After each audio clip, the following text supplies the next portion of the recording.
Em nome do Pai que me criou, do Filho que me resgatou, do Espírito Santo que me santificou. Divina vontade, reina na minha vontade. Ó minha mãe, eu te amo, tu me amas. Dai-me um gole da vontade divina, minha alma. Me abençoa, mãe, para que todas as minhas ações sejam feitas diante dos vossos olhos maternais. Amém. Suprema Majestade, eu venço a divina vontade, em nome de todos, do primeiro ao último homem que existirá na terra, para dar a ti as homenagens que tendes direito, as adorações, os louvores, o amor, as reparações, por todos e por cada pecado. Venho, Senhor, na sua divina vontade, dou-te a minha vontade humana por meio do Imaculado Coração de Maria, que possui todos os dons e os frutos da divina vontade. Dai-me, Senhor, então a tua divina vontade. Vem, ó divina vontade, nesta ação que eu estou a fazer, e em todas as ações que eu farei durante este dia. Amém. Fiat. Vinde, Espírito Santo, vinde por meio da poderosa intercessão do Imaculado Coração de Maria, vossa amadíssima esposa e nossa mãe. Amém. Continuando a leitura do Livro do Céu, Livro do Céu, volume 4, capítulo 91. 8 de outubro de 1901. Quando a alma trabalha unida com Jesus, suas ações têm os mesmos efeitos do agir dele. Valor da intenção. Esta manhã sofri muito por esperar por meu adorável Jesus.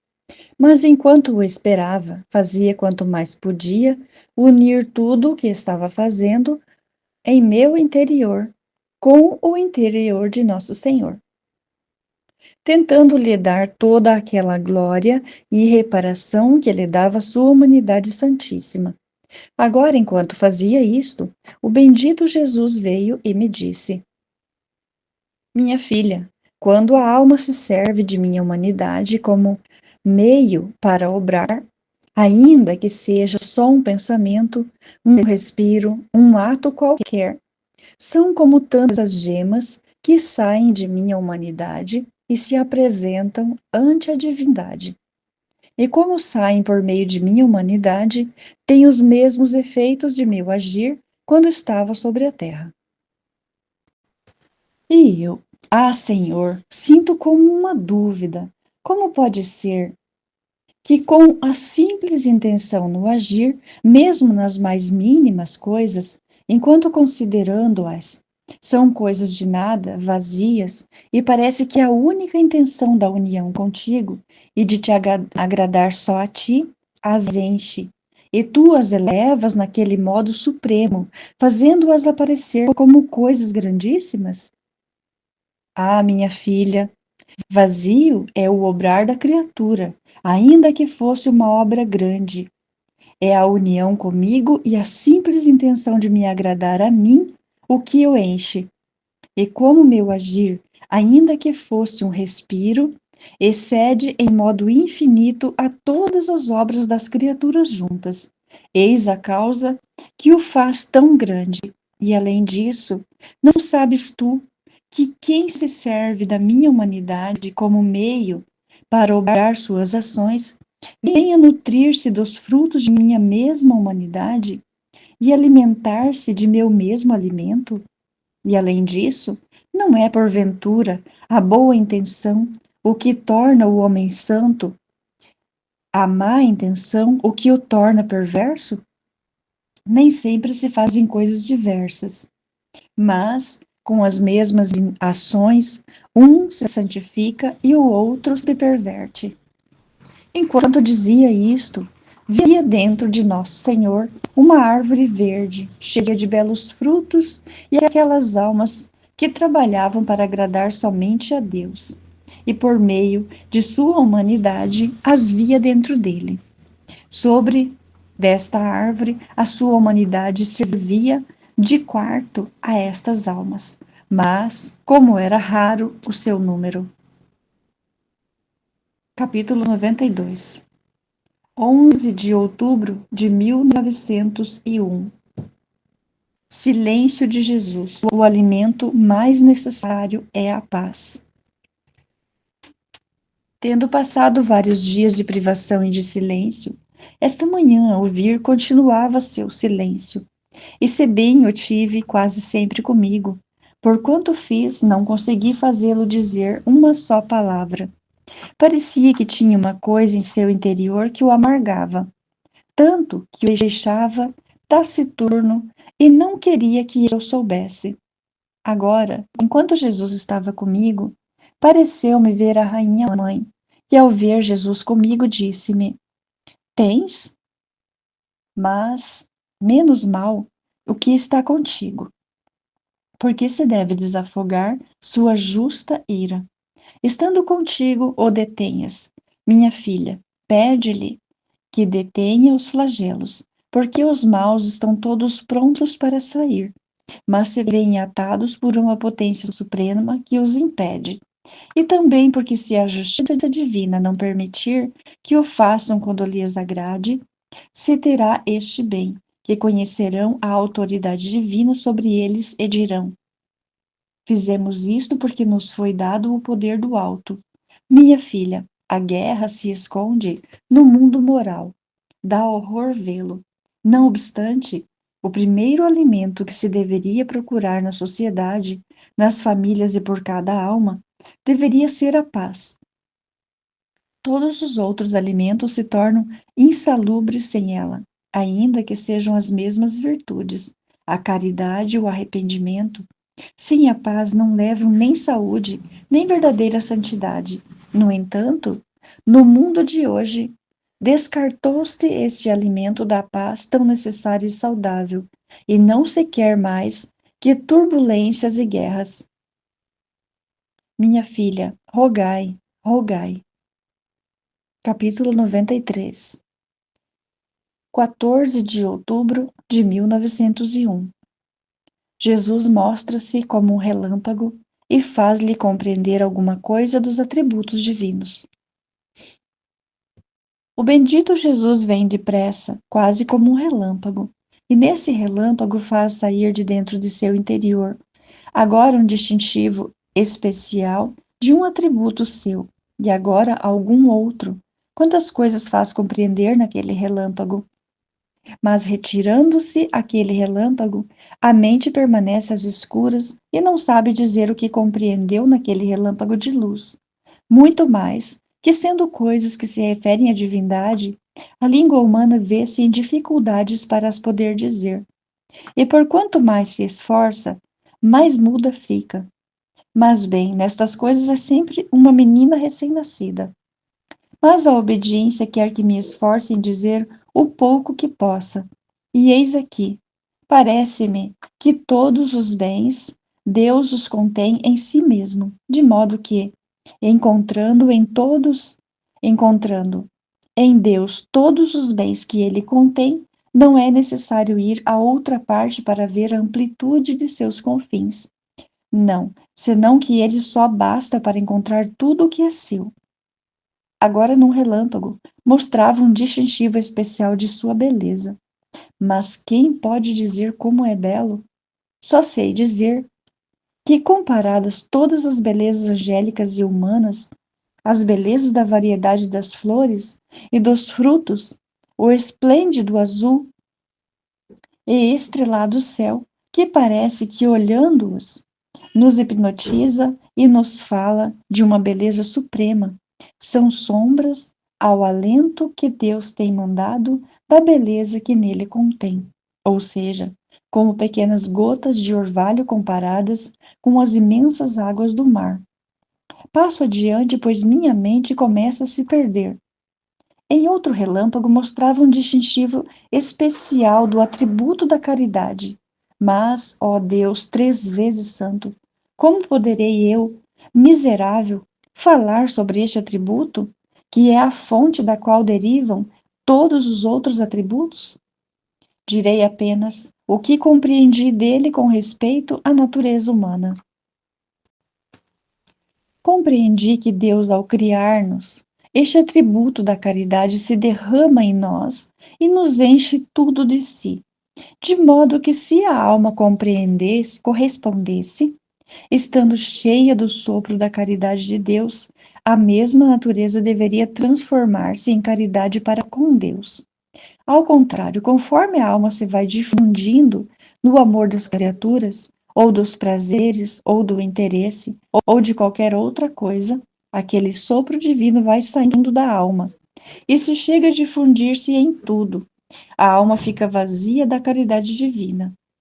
E, como ao céu não se entra se não é um complexo de caridade puríssima, toda a divina, se a alma se salva, este sopro recebido ao ser criada o irá a readquirir a força do fogo nas chamas purgantes, e só sairá quando chegar a transbordar desta caridade.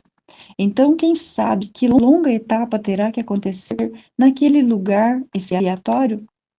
Agora, se a criatura tem que ser assim, o que será o Criador?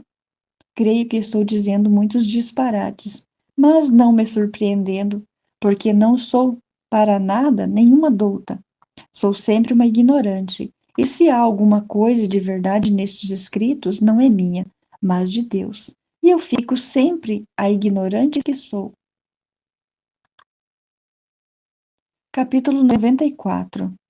21 de outubro de 1901. A reta intenção. Tudo o que não se faz por Deus fica perdido como pó ante um vento impetuoso.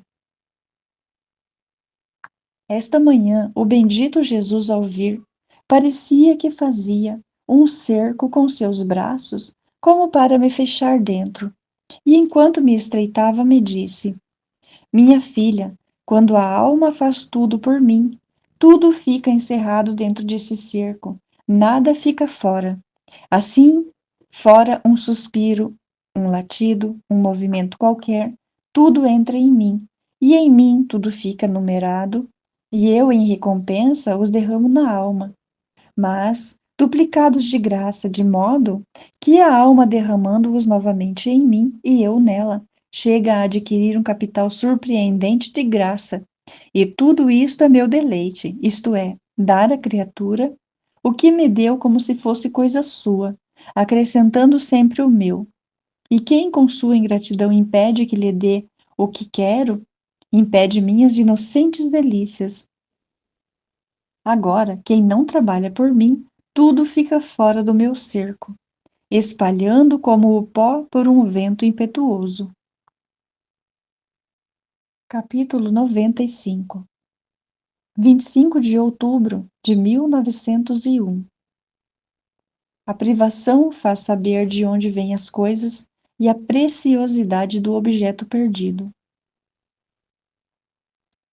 Depois de ter passado vários dias de temores e dúvidas sobre meu estado, acreditando todo um trabalho de minha fantasia, e às vezes se fixava tanto minha mente nisto que chegava a me lamentar e a me desagradar com o nosso Senhor, dizendo: Que pena, que desgraça a minha ser vítima de minha fantasia. Acreditava ver-te a ti, e em troca era toda alucinação da fantasia. Acreditava cumprir seu querer estando por tanto tempo nesta cama, e quem sabe se não foi também um fruto da fantasia. Senhor, dá pena, dá espanto só de pensar. Teu querer adoçava tudo, mas isto me amarga até a medula dos ossos. Ah, dá-me a força de sair deste estado de fantasia. E eu tinha tão fixo que não podia me distrair, tanto que chegava a pensar que a fantasia me teria preparado um lugar no inferno, se bem que buscava libertar-me dizendo: Bem, me servirei da fantasia para poder amá-lo no inferno. Agora, enquanto me encontrava nesta fixação, o bendito Jesus quis aumentar minha dolorosa situação, comover-se dentro de mim, dizendo: Não presta atenção a isto. De outra maneira, eu te deixo e te farei ver que se sou eu quem venho ou é a sua fantasia que engana. Apesar disso, eu não me preocupei por então dizendo: não te terá ânimo de fazê-lo, é tão bom. No entanto, na verdade, ele fez. É inútil dizer que passei alguns dias privada de Jesus. me prolongaria muito, só ao me lembrar, se me gela o sangue nas veias. Por isso passo adiante. Agora, tendo dito tudo isto ao confessor, parece que ele foi o meu mediador. Tendo começado a pedir juntos que se dignasse vir, senti-me perder os sentidos e fazia-se ver de muito longe, quase zangado que não queria vir. Eu não me atrevia, mas o confessor insistia, unindo a intenção de que me participasse a crucificação. Então, para contentar o confessor, aproximei-se e me participou das dores da cruz. E depois, como se tivesse feito as pazes, me disse: Era necessário que te privasse de mim. De outra maneira, não te terias convencido se fosse eu ou bem a tua fantasia. A privação serve para fazer conhecer de onde vêm as coisas e a preciosidade do objeto perdido, para estimá-lo mais quando se recobra. Capítulo 96, 22 de novembro de 1901. O eu carrega a marca de todas as ruínas. Sem o eu, tudo é segurança. Depois de ter passado dias amargos de lágrimas, de privações e de silêncio, meu pobre coração não pode mais. Tanto é a dor fora do meu centro, Deus, que continuamente sou lançada entre profundas ondas de feroz tempestade, em estado de forte violência em que sofro a cada momento a morte. E o que é mais, não poder morrer.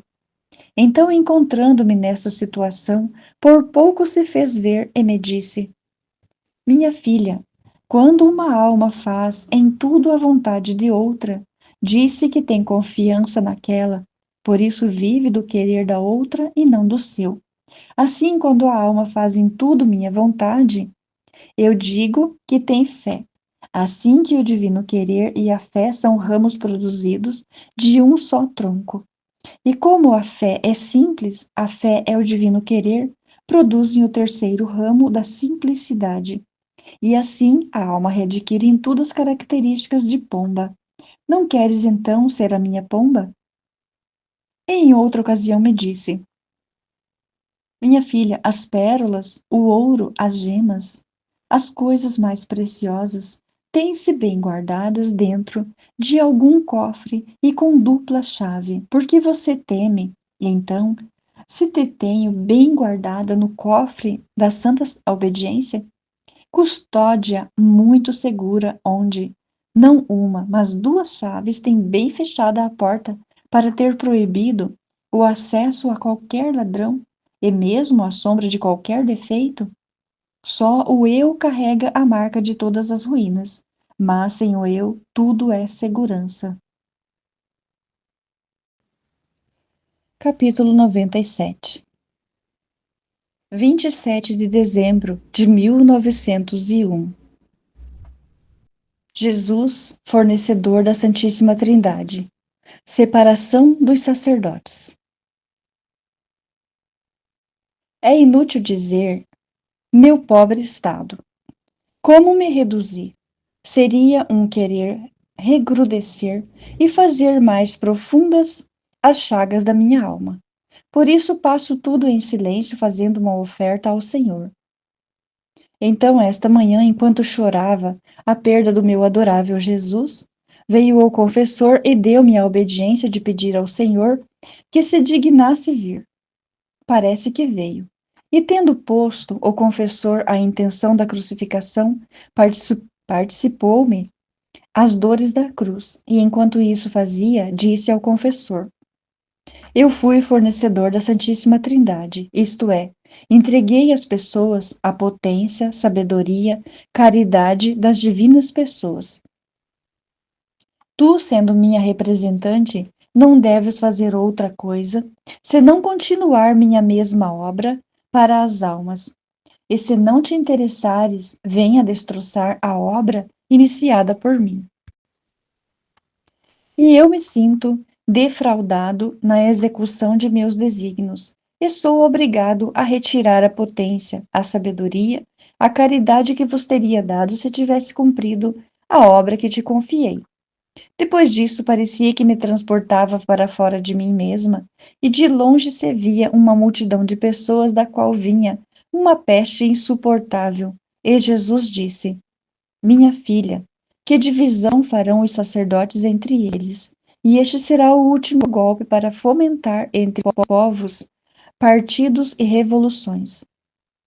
E dizia-o tão amargo que dava compaixão. Depois disto, lembrando-me do meu estado, disse-me: Diz-me, Senhor meu, queres que me faça dar a obediência para acabar de estar neste estado? Sobretudo que não sofrendo mais como antes me sinto inútil. E ele respondeu-me: Justo. Muito mais aflito, e o meu coração ficou inquieto como se não quisesse que me dissesse isso. Então eu respondi: Mas, Senhor, não porque eu queira sair, mas quero conhecer o teu santo querer. Porque como o meu estado era porque tu vinhas a mim e me participavas dos teus sofrimentos, tendo cessado isto, temo que nem sequer queiras que continue na cama. E Jesus disse: Você tem razão, você tem razão. Mas o quê? O meu coração estava despedaçado pelas respostas dadas por Jesus bendito, e acrescentei: Mas, meu Senhor, dize-me, pelo menos, qual é a glória para ti? Que continue assim mesmo, que tenha que morrer, ou que me faça dar a obediência que termine este meu estado. E Jesus, vendo que não terminava com isto, ele mesmo mudou o tema, dizendo-me: Minha filha, sinto-me ofendido por todos. Olha, mesmo as almas devotas têm os olhos fixos para examinar se o que fazem é ou não culpa, mas emendar-se, extirpar a culpa, isso não. E isto é sinal de que não há nem dor, nem amor, porque a dor e o amor são dois argumentos extremamente eficientes que, aplicados à alma, a deixam perfeitamente curada, e um arrobora e fortifica principalmente ao outro.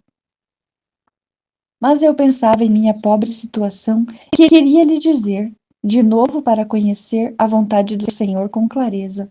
Mas Jesus me desapareceu, e eu, retornando em mim mesma, me via toda confusa sobre o que dizer. Então, para estar segura, expus tudo à obediência, que quer que continue no meu estado, seja sempre feita a vontade do Senhor. Capítulo 98. 29 de dezembro de 1901. As tribulações são necessárias a quem vive à sombra de Jesus. Estando toda oprimida, apenas vi o meu adorável Jesus, que olhando para mim disse: Minha filha, para quem vive à minha sombra é necessário que soprem os ventos das tribulações, a fim de que o ar infectado do seu redor não possa penetrar nele. Embora esteja sob minha sombra, assim que os ventos contínuos, agitando sempre este ar insalubre, o têm sempre distante e fazem soprar um ar puríssimo e saudável. Ao terminar, desapareceu, e eu compreendia muitas coisas sobre isto, mas não é necessário explicá-las, porque creio que é fácil compreender o significado. Capítulo 99. 6 de janeiro de 1902. Efeitos portentosos de unir a nossa vida com a de Jesus. Duas palavras sobre a morte.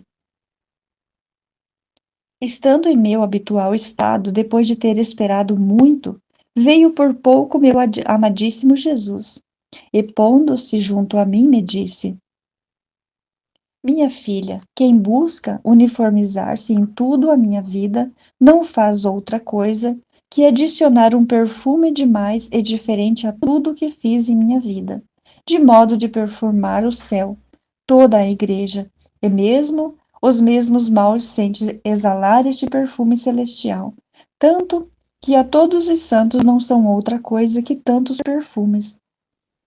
E o que mais alegra a igreja é o céu, é que são distintos entre eles.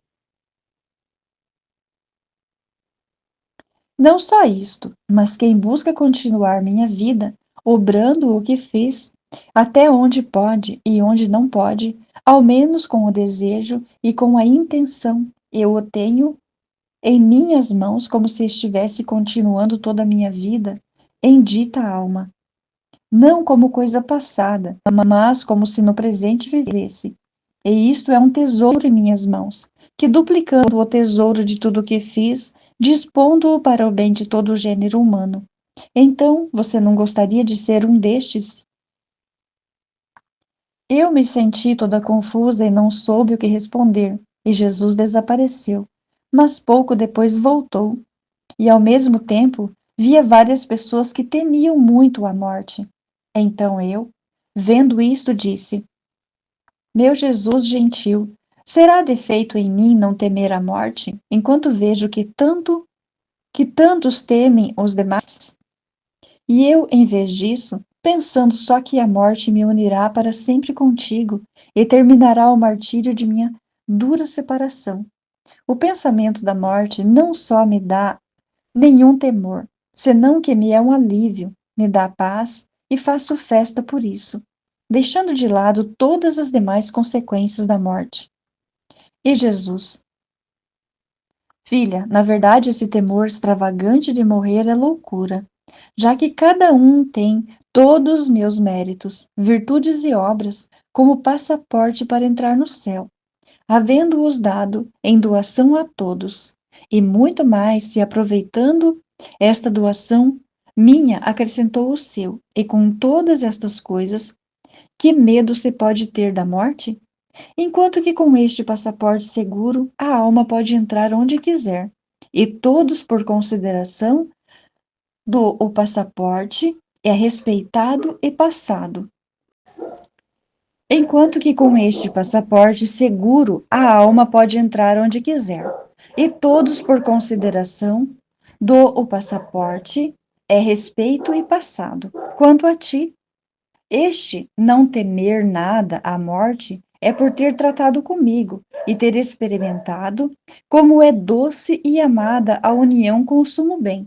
Mas deve saber que a homenagem mais agradável que me pode oferecer é desejar morrer para unir-se comigo, e é a mais bela disposição da alma para purgar-se e sem nenhum intervalo passar diretamente pelo caminho ao céu. Dito isto, desapareceu. Capítulo 100. 11 de janeiro de 1902. O amor, para ser perfeito, deve ser triplo. Fala do divórcio.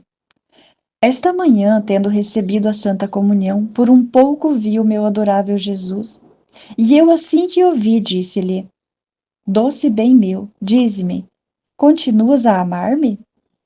E ele: Sim, mas sou amante e ciumento, zeloso e amante. Mas bem te digo que para ser perfeito o amor deve ser triplo. E em mim há esta tripla condição de amor.